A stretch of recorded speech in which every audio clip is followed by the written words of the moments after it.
설교하셔야 되는데 주목님이 다음 주에 설교하신다고 해가지고 제가 오늘은 일찍 매를 맞고 있습니다.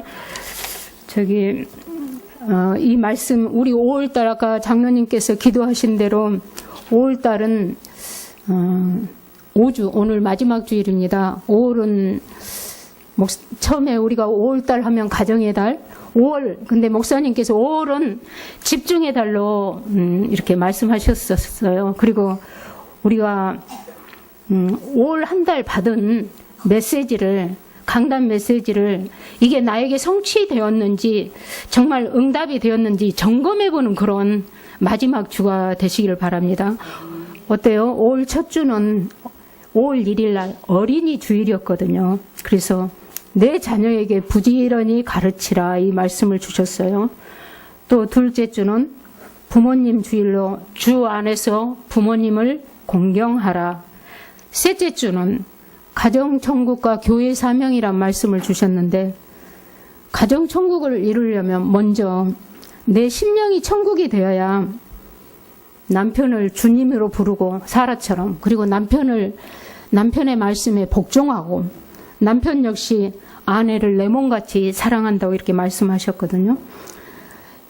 지난주 말씀 기억하시죠? 지난주 말씀 뭐였죠? 넷째 주에 생명의 강물 강단회복. 이 생명의 강물이 어디에서 흐르냐? 이 성소에서, 이 교회에서 이 말씀이, 성전에서 말씀이 흘러서, 계속 흘러서, 정말 내 자신이 살고, 우리 가문이 살고, 지역이 살고, 정말 나라가 살고, 세계가 사는 그런, 생명의 강물에 대한 말씀을 하셨어요. 지금도 이 말씀이 저기 나이지리아에 케냐에 이렇게 성취되어 가고 있습니다.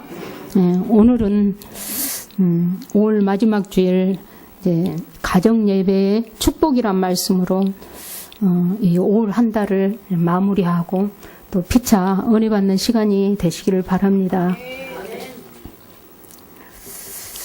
우리는 하나님의 자녀입니다. 그리고 우리는 한 식구예요. 늘 우리 장로님들이 기도하시잖아요. 우리는 형제요, 주 안에서 형제요, 부모요. 우리는 정말 한 피 받은 하나님의 자녀이거든요. 그리고 우리는 이 시대의 복의 근원이거든요. 그리고 구루터기입니다. 우리가 렘넌트이고요. 우리가 잘나서 복의 근원이 된 것이 아니고 예수님 때문에 복의 근원이 된 줄 믿습니다. 우리 속에 그리스도가 계시기 때문에 우리는 축복된 삶을 살 수밖에 없음을 믿어요. 그런데 대부분 이 사실을 알지만 실제로 삶에서 이것을 놓치는 수가 많아요. 그러니까 우리 사람이 볼 때 저 사람 좀 실패했다 이런 그 실패자들의 특징은 감사할 수 있는 일인데도 원망을 많이 하거든요. 반대로 성공자의 특징은 원망할 일이 있는데도 늘 감사한다는 것입니다. 여러분, 우리가 실제의 삶 속에서 믿음을 잃지 않고 성공하기 위해서는 하나님의 계획을 발견하고 감사하면 됩니다. 우리에게 이러한 축복이 있기를 바랍니다. 요셉은 감옥에서 또 노예 생활 가운데서도 하나님의 계획을 알았기 때문에 감사할 수 있었습니다. 또 다윗도 늘 죽음의 문턱을 늘 오갔잖아요. 정말 자기를 가장 사랑해줘야 될 사울왕 장인어른이 늘 같이 식사하다가도 단창을 던지고 수없이 있지 죽음의 문턱에서 이분이 왕이 되고 장차 세계복음화 해야 되니까 이렇게 피하였거든요. 그래도 그 도망가고 이런 가운데도 다윗은 감사했어요. 다니엘은 사자굴에서도 감사했고 바울은 유라굴라 풍랑 그 풍랑 가운데서도 두려워하지 않았어요. 왜? 하나님의 계획을 발견했기 때문에 담대했습니다. 그렇습니다. 가장 중요한 것은 우리가 하나님의 계획을 발견하는 것입니다. 첫째, 나와 우리 가정을 향한 하나님의 계획이 무엇인가? 이걸 발견해야 되거든요. 작은 일, 복의 근원, 창세기 12장 1절부터 3절 하나님께서 아브라함에게 복의 근원으로 아브라함이 인격이 좋고 훌륭해서가 아니라 하나님께서 지명하셨어요. 하나님은 아브라함을 부르신 것 같이 똑같이 우리를 복의 근원으로 우리 가문에서 우리를 불렀잖아요. 여기 계신 분들은 일대도 있으시고 어떤 분은 부모님이 믿으신 분도 있고 이런 하나님께서 나를 아브라함으로 부르셨다는 복의 근원으로 나를 삼으셨다는 거. 그래서 우리는 아브라함처럼 복의 근원이 된다는 이 사실을 놓치면 안 됩니다. 이 사실을 기억하고 그래서 우리는 예수 그리스도를 믿고 복의 근원이 되었습니다. 그리스도 안에서 우리는 모든 복을 누립니다. 하나님의 자녀가 된 우리들은 그리스도 안에서 놀라운 하나님의 자녀란 신분, 권세, 사명을 가졌거든요. 우리는 복을 따라가는 자가 아닙니다. 우리는 복을 만들어낸 자입니다. 아브라함처럼. 어디 복된 곳이 없나, 복을 주는 곳이 없나 다닐 필요 없어요. 내 자신이, 여러분이 계신 그곳이 복된 장소가 되고 여러분을 만나는 사람이 아무리 복 없는 사람일지라도 여러분 때문에 복된 사람으로 바뀐다는 것입니다. 우리 소망교회가 보기는 작지만 우리가 수많은 현장, 정말 우상을 섬기고 질병 가운데, 죄 가운데 이런 사람들 우리 수없이 보잖아요. 제가 벌써 목사 부인된 지 34년이었어요. 예, 34년 동안 이제 처음에 목사 부인이 돼가지고 이제 개척했을 때 김길준이라는 사람이 있었어요. 서우철 장로님 친구래요. 근데 이제 제가 시집 온 지 얼마 안 됐는데 쓰러졌다고 목사님 좀 오시라고 그래가지고 이제 길준이 집을 갔더니 쓰러져가지고 있잖아요. 엄마가 우시면서 길준이 아버지가 꼭 길준이처럼 이렇게 쓰러서 죽었는데 길준이가 꽃 같은 이런 증세가 일어났다고. 근데 목사님께서 그랬거든요. 이건 아무것도 아니다. 이건 분명히 귀신의 장난이다. 이제 길준이는 예수님을 믿기 때문에 그렇다고 그때 우리 소망교회가 뭐 다락방 한 거 그런 거 없었거든요. 그냥 기존 목사님이 총신 나오셔서 장로교회였잖아요. 그리고 우리가 그때 근데 목사님이 예수 그리스도 이름으로 길준이 아버지에게 역사했던 이 더러운 귀신 길준이에게도 나는 그런 거 잘 몰랐거든요. 그리고 그냥 시집 와가지고 목사님이 따라가자니까 갔는데 예수 그리스도 이름으로 이 더러운 귀신아 나가라 하니까 길준이가 그냥 자기 입에서 못 나가. 내가 길준이가 과일 장수할 때 사람도 내가 불러줬어. 막 이러는 거예요. 그게 무슨 말. 귀신이 막 하는 거예요. 길준이 과일 장수할 때 손님도 많이 불러줬어. 귀신이 손님도 불러줘가지고 있죠. 장사도 잘 따게 하고 돈도 많이 벌게 하거든요. 어떤 사람 너무너무 돈이 많고 너무 잘 되어서 너무 부럽다. 정말 저 사람은 무슨 복이 많아. 우리는 이런 생각을 할 때가 있는데 그게 복이 아니거든요. 진짜 복은 예수 그리스도를 아는 여러분이거든요. 우리거든요. 예수 그리스도를 아는 자가 참 복을 가졌는데 이걸 놓치니까 이 신분과 권세, 이 정체성을 놓치니까 늘이지 육신적인 것을 부러워할 때가 있거든요. 그럴 필요 없어요. 오늘 혹시 이 자리에 하나님의 자녀가 아닌 사람은 하나님 자녀가 되거든요. 자꾸 육신적인 거 부러워하면 하나님 자녀 아닐 수도 있어. 하나님 자녀이시죠? 아멘. 네.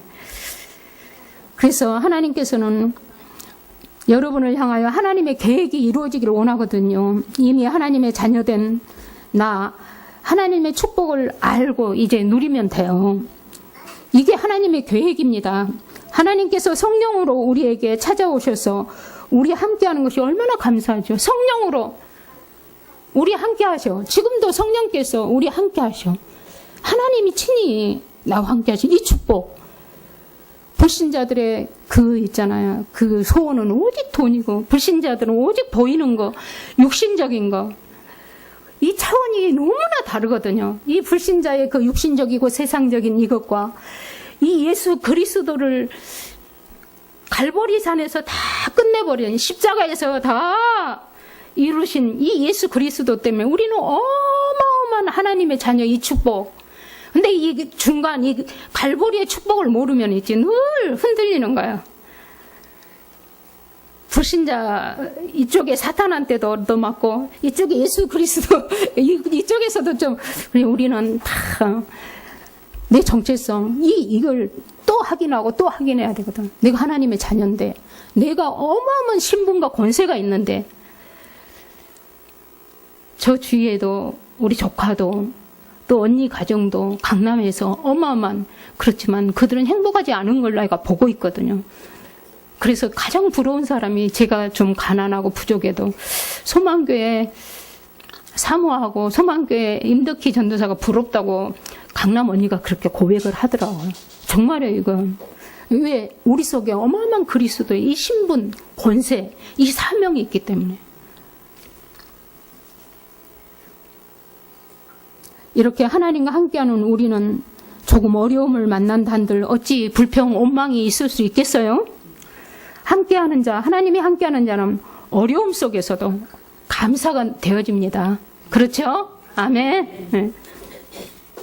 그리고 두 번째, 하나님은 나를 통해 나의 가족을 구원하시기 위해서 사도행전 16장 31절 이르되 주 예수를 믿으라 그리하면 너와 내 집이 구원을 받으리라.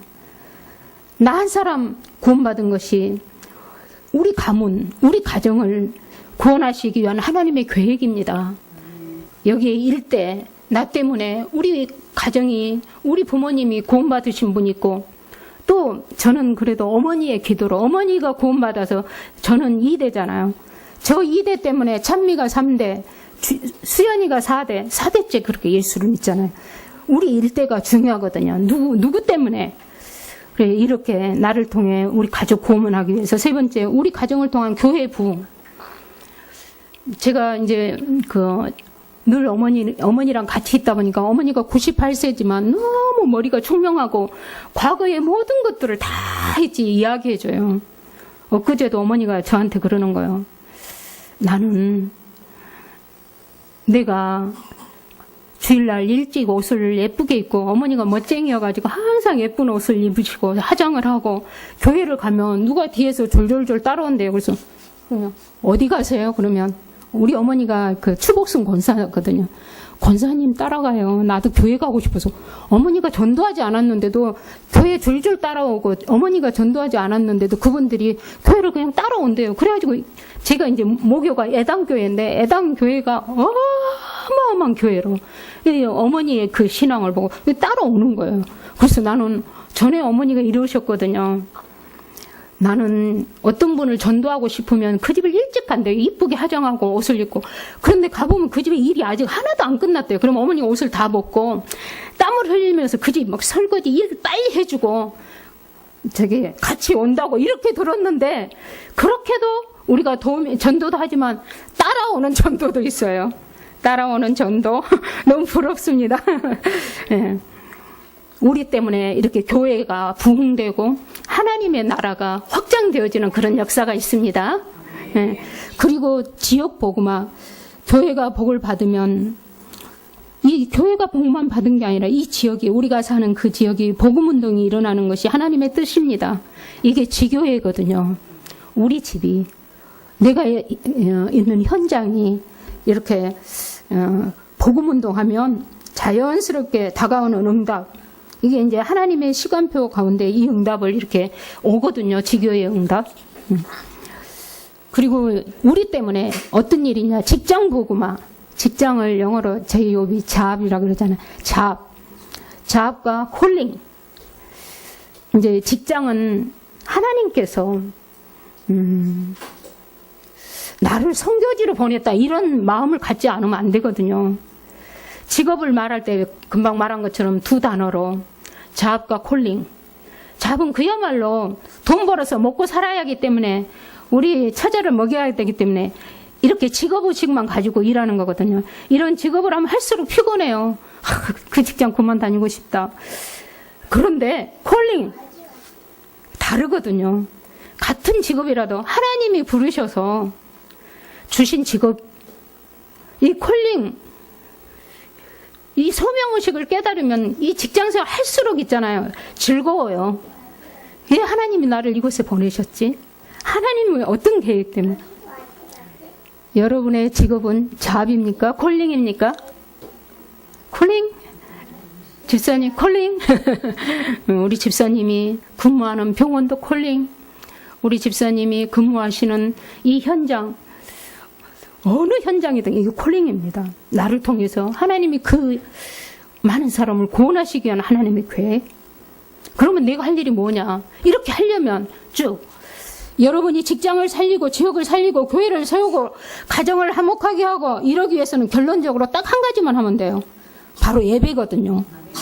예배 성공은 인생의 성공이라고 했습니다. 요한복음 15장 1절, 시편 43편 2절 쭉 예배에 대한 예배에 우리가 꼭 성공해야 됩니다. 예배는 사람이 가장 기본되는 우리 사람의 가장 기본되는 도리거든요.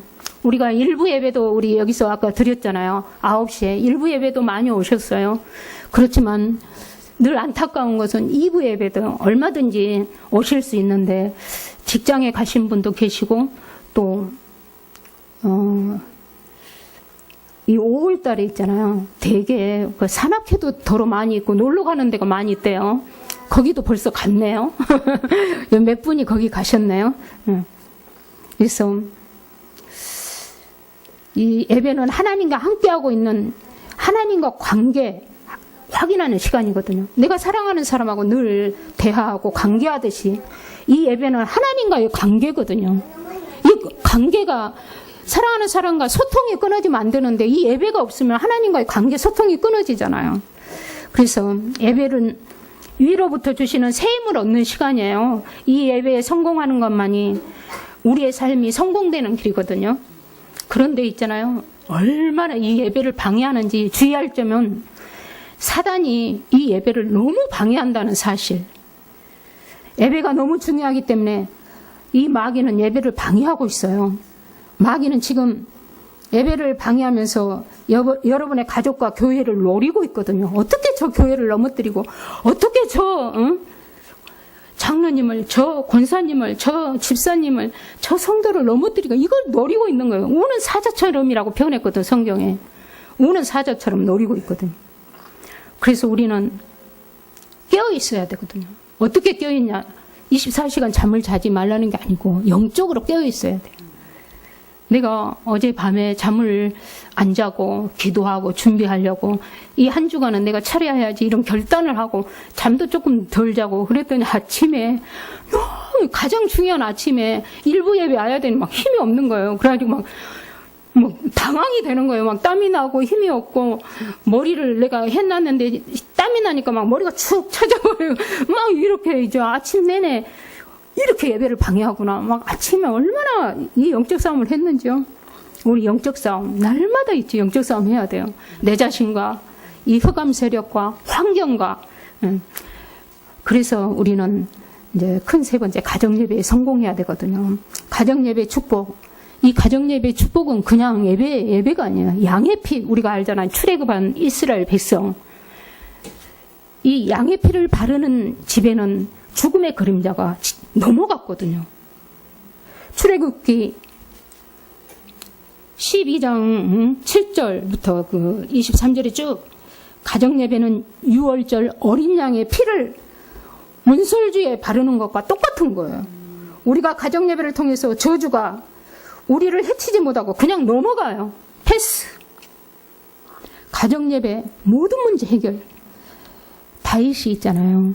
그 사무엘상 사무엘하까지 보면 사무엘하 24장 10절에서 25절 보면 다윗이 있잖아요. 너무 나라가 부강하고 잘 되니까 마음에 잘 될 때 우리는 조심해야 돼. 교만한 마음이 왔어요. 어떤 마음? 내가 이렇게 통치를 잘하니 백성이 이렇게 번창하는구나. 이런 교만한 마음이 생겨가지고 인구조사를 하라고 그랬어요. 이거 하나님이 싫어하시거든. 왜? 하나님이 축복하심으로 번창한 것인데 이것을 잊어버리고 자기 공로로 이렇게 번창한 줄 알고 자만해가지고 어떤 문제가 이 일로 인하여 있잖아요.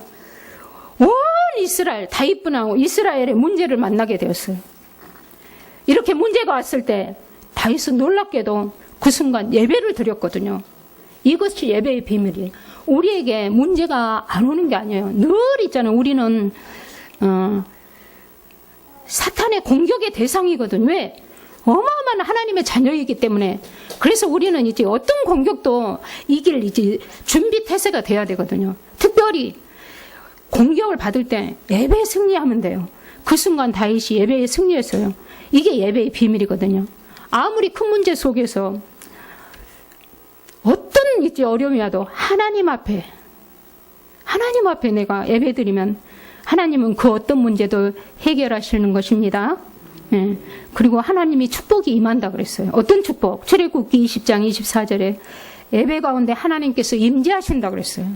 이 자리에 하나님의 임재가 있어요. 제가 부족하지만 목사님이 안 계셔서 제가 목사님이 안 계시면 지금 교회에 없으신 목사님이 수백 명이 계시는데 얼마든지 초청하면 이 자리에 오실 수 있잖아요. 근데 교회 가슴을 품고 기도하는 주목님이 계시고 또 우리 장로님들은 제가 하는 거 좋아하시더라고요. 우리 권사님들이랑. 그래서 주목님하고 제가 이 강단을 지키자고 목사님 안 계시는 3주 동안 이렇게 했거든요. 누가 서건 부족한 제가 서더라도 정말 저는 부족하고 허물이 많아요. 목사님이 가끔 이제 저를 이제 딱 찍는 말을 하잖아요. 왜? 제가 부족하니까. 그렇지만 부족해도 우리가 예배를 드릴 때 하나님의 임재가 임하십니다. 그래서 예배하는 자는 하나님의 복을 받거든요. 이것이 영적인 원리거든요. 근데 육신적인 사람 이걸 몰라요. 그리고 네 번째는 작은 네 번째, 온 식구가 화목하게 돼요. 이 예배를 드릴 때. 마태복음 18장 20절, 시편 133편 1절에도 그렇잖아요. 예배가 있는 곳에는 성도의 교제가 있고 형제가 연합하고 동거하며 어찌 그리 선하고 아름다운고, 이런 다윗의 시와 같이 여러분이 이렇게 가정 예배를 드릴 때 관계를 회복시키는 거거든요. 그리고 다섯 번째는 예배를 드릴 때 기도 응답이 돼요. 마태복음 18장 20절, 두세 사람이 내 이름으로 모인 곳에 나도 너희 함께한다고 그랬더라. 주님이 계시면 끝이거든. 천하가 나를 도와줘도 예수 그리스도가 나와 함께하지 않으면 아무 소용이 없어요. 천하가 나를 도와주지 않아도 그리스도가 함께하는 자는 오케이. 그리고 여섯 번째, 우리 자녀에게 가장 필요한 예배 교육이 되거든요. 가정 예배를 드릴 때 예배 교육이 가정에, 자녀 교육 중에 가장 중요한 교육이 예배 교육입니다. 그래서 유대인은 가정에서 아이들에게 예배를 가르칩니다. 이것이 유대인의 교육의 핵심입니다. 신명기에도 그렇죠. 6장. 마음을 다하고 힘을 다하여 정말 여호와를 사랑하라. 이 사상은 자녀에게 가장 먼저 이 유대인들이 이 사상을 계속 그 유대인의 자녀들에게 심어주기 때문에 세계를 장악하는 그런 유대인이 돼버린 거예요. 여러분, 우리 자녀에게 무엇을 가르칩니까? 너는 공부를 잘해라. 너는 최고의 박사가 되라. 너는 이거보다 정말 예배의 승리자는 인생 성공자다. 우리 목사님이 가끔 이랜드 박성수 그 사장, 지금은 박성수 회장님이 되셨어요.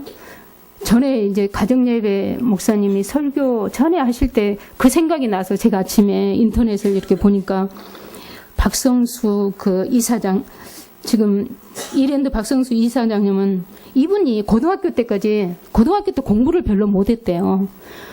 공부를 못해가지고 겨우 이제 그 대학을 들어갔어. 근데 대학 문화가 알잖아요. 우리 대학 생활 해봤죠. 이 대학 문화가 들어가면 술 문화예요. 막 폭주, 얼마나. 그런데 정말이지 무슨 MT 간다고 가서 술 몽땅 먹이고 오리엔테이션 이런데 한 명이 그 대학에 들어갔는데 한 친구가 다 술을 마시는데 저는 기독교인이라 술을 안 먹겠다고 이렇게 거부하더래요. 이거 너무 그 박성수 그 학생이 충격을 받은 거예요. 그 신입생 시절에 이 폭주하는 사람들 중에 술 마시지 않겠다고 거부하는 이 친구에게 충격을 받아서 이제 자기가 그 하나님 은혜죠. 그 친구를 따라갔대요. 나 너가 다니는 교회 가고 싶다고.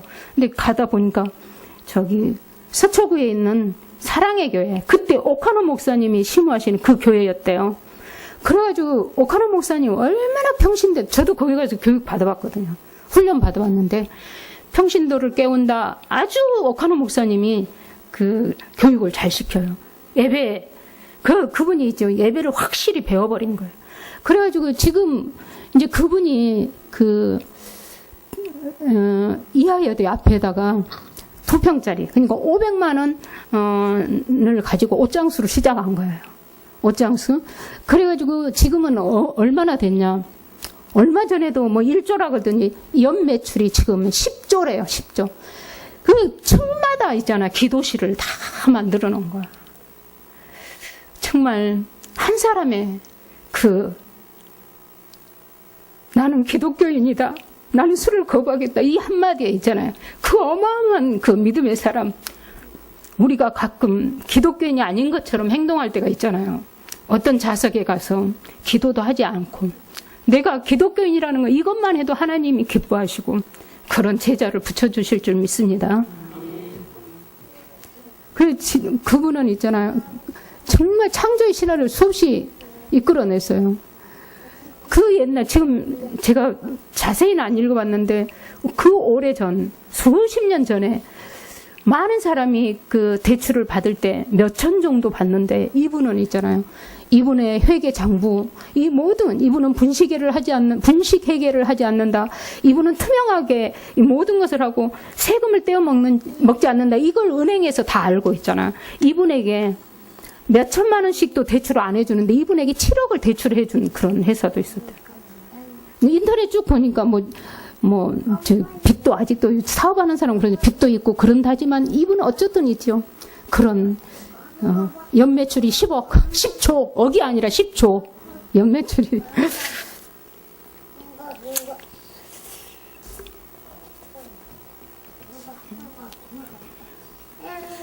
그리고 우리는 7번째, 늘 우리가 예배할 때 사단의 공격을 받거든요. 이걸 예배로 이겨야 되거든요.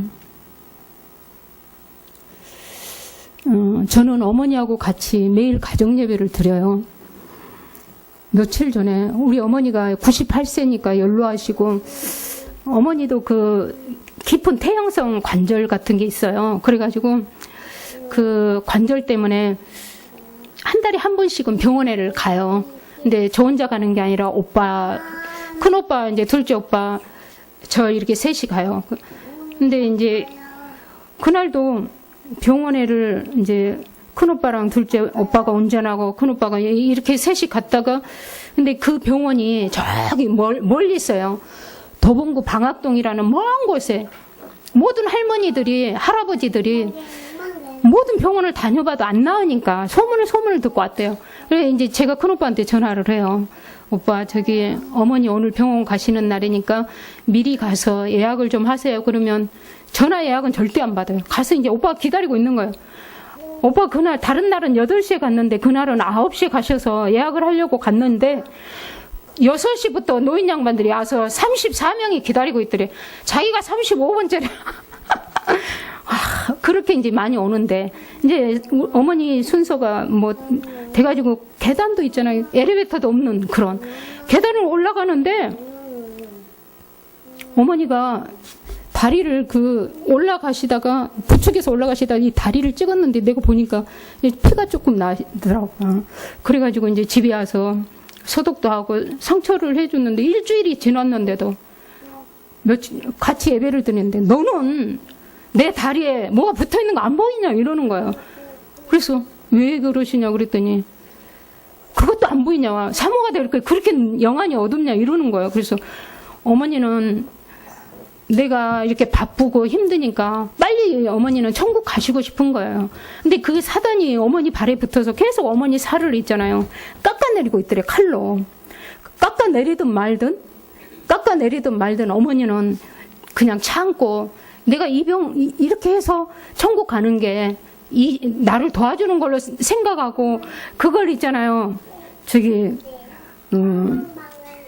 나한테 말을 안 한 거예요. 근데 예배를 드릴 때 성령이 역사해가지고 그 말을 하는 거예요. 그래서 예배를 드리다가 어머니 손을 어머니 다리를 붙들고 어디서 이 집은 전도자의 가정이야. 어디서 이 더러운 사단이 어머니를 괴롭혀 주 예수 그리스도 이름으로 결박받을 쩌다. 이러니까 순간 그 한마디에 어머니가 100% 해결이 돼버렸대요. 우리에게 더러 어려움이 오고 힘들 때 정말 살아계신 주 예수 그리스도 이름으로 결박받을 쩌다. 이 한마디가 우리는 이런 있지 특권이 있고 권세가 있는데 이걸 사용하지 않는 거예요. 저는 오늘 또 사실은 어머니 식사 차려드리고 오고 막 바쁘잖아요. 그래도 제가 이 가정 예배에 이제 그 진미를 봤어요. 오늘 아침에도 어머니하고 같이 가정 예배를 드렸어요. 7시 반에. 어머니 7시에 식사 드리고 7시 반에. 그러면서 어머니 목사님이 안 계셔서 다른 외부의 목사님을 초청한 게 아니고 오늘은 제가 이렇게 말씀을 전하는데 저기 성령께서 역사해 달라고 기도를 부탁했거든요. 그래서 어머니는 계속 있죠. 침대에서 식탁에서 이제 계속 기도하시는 거예요. 우리는 있잖아요. 매일 정말 이 영적 싸움 하지 않으면 방금 우리 어머니 보세요. 우리는 그래 우리 질병이 더러운 노화로 통해서 더러운 실수를 통해서 더러운 아버지 우리가 연약해서 오지만 거의 있지 눈에 보이지 않는 우리 어머니는 기도하는 어머니거든요. 우리 어머니는 귀신을 그런 게 보는 게 좋으냐? 우리는 성경을 통해서 말씀을 통해서 은혜를 받지만 연세가 많은 사람은 유치원생 우리 하람이가 이게 보이냐고 그림책을 보여줘야 되는 거죠. 우리 어머니도 연세가 많으니까 어린아이가 된 거예요. 이 성경을 읽을 힘이 없어요. 항상 성경을 보고 눈물을 흘리더니 이제 성경 볼 힘이 없대요. 이제 성경 안 봐요. 예배 내가 드려주면 읽으면 큰 소리로 저는 가정예배를 드릴 때 가정예배를 드릴 때 큰 소리로 어머니가 귀가 좀 어두우니까 큰 소리로 성경 말씀 매일 잠언을 읽어요. 잠언 1장에서 이제 새벽에도 예배를 드리면 이런 성경 구절을 읽었어요. 너희 자녀를 너였게 하지 말라. 그러면 찬양이가 지방에서 오늘 좋은 말씀 감사합니다. 맨날 내가 찬양이를 너였게 했나 봐요. 왜냐면 예배 승리 못한다. 너는 아직도 공부를 해야 되냐 이래가지고 오늘 또 예배 승리한다고 데리러 오지 말라더니 안 나왔어. 데리러 가야 돼. 우리는 계속 있잖아. 이 예배를 우리가 끝까지 왜? 그런데 그러면 나는 혼자 사는데 그러면 나는 지금 예배 드릴 사람이 없는데 가정 예배를 꼭 있지 가족 식구들이 모여서가 아니라 그럼 가정 예배를 어떻게 드릴까 딱 생각해 보세요. 매일 혼자 기도거든요. 예배는 우리가 교회에서 일주일에 한 번만 드리는 것이 아니에요.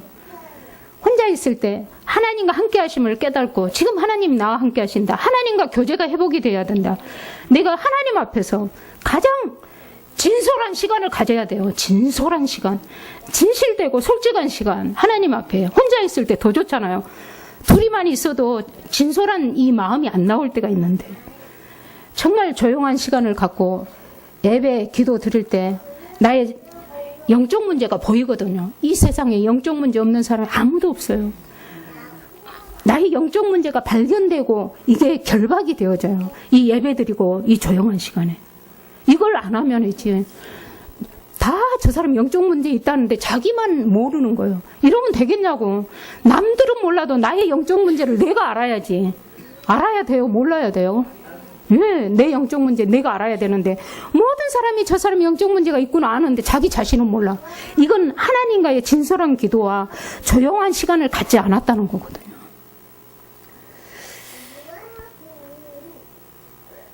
그래서 우리는 정말 먼저 감사하면서 그리고 나를 예배드릴 때 나를 내가 구원받았다는 이 사실, 내가 얼마나 축복의 자리에 있다는 이 사실, 이 감격, 감탄, 이게 바로 예배고 정시 예배고 정시 기도거든요.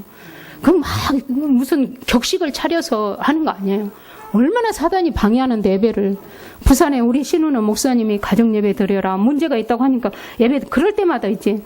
가정예배 드린다고 아령아 영원아 뭐 신랑 오라면 되냐고. 예배 드릴 때 막 이 성경책을 던지고 찢고 난리가 난대요. 예배 드릴 때. 그렇게 하지 말고 혼자라도 예배를 오라는데 안 올 때 혼자라도 드려야 되거든요. 혼자. 아셨죠? 같이 모일 수가 없어. 새벽 기도보다 더 나오기 예배 드리기 힘든 게 가정 예배거든요. 그러니까 예배를 꼭 이제 모으지 않고 혼자 내 정식기도 한다. 주님과 진솔한 관계 회복하는 시간이다. 주님과 조용히 기도하면서 나의 영적 문제 발견하고 해결하는 시간이다. 이게 예배거든요. 이걸 놓치면은 뭐 아주 가정 예배를 어렵게 생각하면 안 되거든요. 그리고 예배 드릴 때 찬송을 많이 불러야 돼요. 이사야 43장 21절 이 백성을 내가 나를 위하여 지었나니 나를 찬송하게 하려 함이라. 하나님께서 우리를 이 백성을 하나님을 위해서 지으셨대요. 우리가 자녀를 놓을 때 그냥 얘 고생시키고 얘 앞으로 돈 벌어가지고 나 이러려고 자녀를 낳은 게 아니라 정말 이 자녀를 정말 행복하게 해주고 싶고 그리고 자기 자신 아이들에게 얻어먹은 거 없는데 어쩜 그렇게 귀엽고 그죠? 이렇게 어려서 이 귀여움이지 엄마 구실 다 한 거예요. 근데 이렇게 지은 하나님께서도 우리를 자녀로 이 나를 지었고 왜 지었다고? 찬송을 받으시려고. 또 시편에 보면 우리가 찬송을 하나님 앞에 드리는 것은 황소를 드리는 거라고 그랬거든요. 그래서 우리가 늘 찬송하면서 가정 예배 때 하나님 앞에 혼자 있을 때 찬송하고 얼마나 눈물 나고 감사해요. 한 구절만 계속해도 괜찮거든요. 우리 가정에 늘 찬송이 흘러나오고 그럴 때 가정의 불편한 마음들이 놀랍게 사라지는 것을 늘 힘들고 이런 게 사라지는 것을 체험할 거예요. 하나님이 기쁨을 주시고 평안을 주시니까. 그리고 가정 예배 드릴 때 교회에서 우리가 기도 제목 주보에 어려운 자, 병든 자 이런 사람을 위해서 기도하듯이 가정 예배 드릴 때도 혼자 드릴 때도 있잖아요. 기도 수첩을 펴고 또 기도 제목을 펴고 지금 누가 어려운 형편에 있구나, 누가 지금 병원에 입원했구나 이 기도해 주는 거예요. 그리고 지금 어떤 선교사님에게 이런 일이 있구나, 지금 어떤 일이 일어난 것을 이제 계속 이렇게 기도하는 거거든요.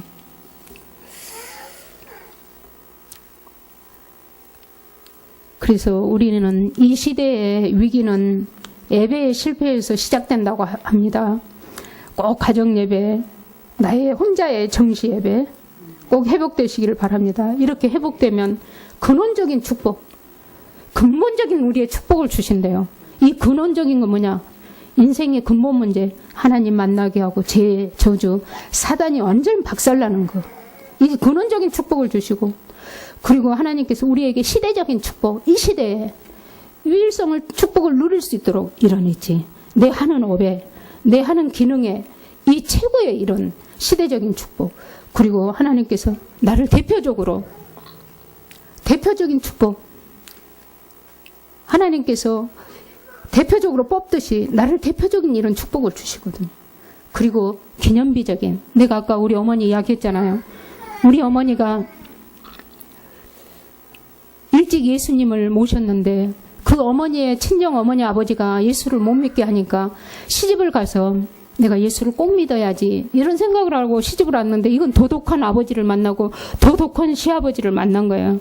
예수 믿는다고 우리 아버지 눈이 돌아가 버리더래요. 예수 믿는다고 제사 안 지낸다고 눈이 돌아가가지고 몽둥이로 어머니를 얼마나 때렸는지 어머니가 머리가 깨져버렸어요. 지금도 여기 속 들어가가지고. 근데 하나님이 그 자리에 머리도 나게 하시고, 그리고 하나님께서 이 어머니의 이 기도가 결국은 있잖아요.